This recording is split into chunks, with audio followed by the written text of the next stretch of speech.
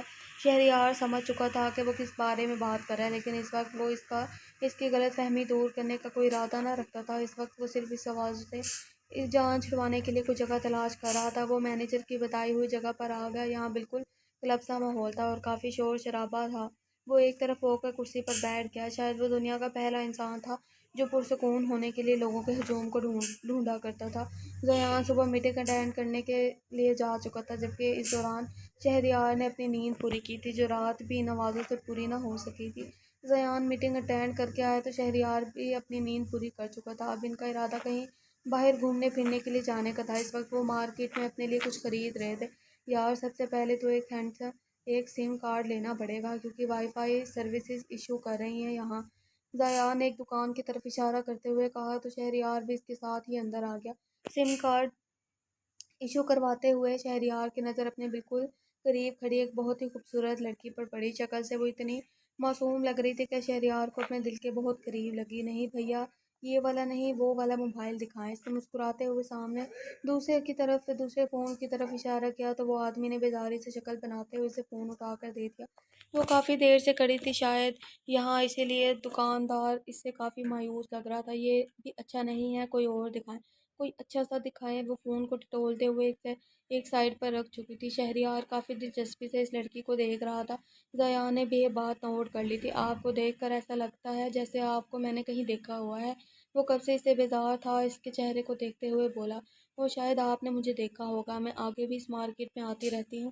اس نے اگنور کرتے ہوئے دوسرا فون دیکھنے لگی۔ نہیں، میں نے کہیں دیکھا ہے آپ کو، شاید میں آپ کو جانتا ہوں۔ دکاندار شاید کوئی ترکی آدمی تھا جس سے باتیں کرنے میں مصروف ہو گئے۔ شاہد خان افریدی کو جانتے ہیں آپ؟ لڑکی نے معصوم چہرے پر معصومیت سجائے پوچھا۔ دکاندار کی آنکھیں کھل گئیں۔ ہاں بالکل جانتا ہوں، انہیں کون نہیں جانتا، وہ میرے کزن ہیں۔ دکاندار کے ہاتھ سے فون چھوٹتے بچا، جبکہ ضیاء اور شہریار کی ہنسی نکل گئی۔ کیا سچ میں؟ اس میں جھوٹ بولنے والی کیا بات ہے؟ شاہد خان افریدی کوئی دوسرے پلانٹ کا تھوڑی ہے جو اس کے رشتہ دار نہیں نکل سکتے۔ اس کی کزن سسٹر ہوں، اگر آپ چاہیں تو قسم لے لیں۔ وہ والا فون دکھائیں۔ وہ دکاندار کے ایکسپریشنز کو اگنور کرتے ہوئے بولی۔ لڑکی کا اتنی بڑی بات کو اس طرح سے اگنور کرنے پر دکاندار کو یقین ہو گیا کہ وہ شاہد خان افریدی کی کزن سسٹر ہے۔ یہ والا کیوں؟ آپ یہ والا لیں۔ دکاندار نے سب سے مہنگا فون نکالا۔ ارے نہیں، یہ میرے بجٹ سے باہر ہے، لڑکی نے پریشانی سے کہا۔ ارے ہمارا دماغ خراب ہے، ہم شاہد خان افریدی کی بہن سے کچھ مانگے گے؟ ارے یہ تو پوری دکان آپ کی ہے، آپ جو چاہے لے جائیں۔ آپ کو بھلا پیسوں کی کمی ہے کیا؟ آپ بس یہاں آتی رہیے گا، بس ایک شاہد خان افریدی کا آٹوگراف مل جائے تو بڑی مہربانی ہوگی آپ کی۔ دکاندار نے خوشامدی انداز میں موبائل اس کے ہاتھ میں پکڑایا، جبکہ ساتھ کھڑی اس کی سہیلی پریشان ہو چکی تھی۔ مہر چلو، ہمیں دیر ہو رہی ہے، لالا انتظار کر رہے ہوں گے، لڑکی نے اس کا ہاتھ پکڑتے ہوئے کہا۔ بلکہ اس کے ساتھ ضیاء اور شہریار بھی باہر نکل گئے اور ان کے ساتھ ہی لفٹ کا بٹن دبا کر نیچے والے فلور میں جانے لگے۔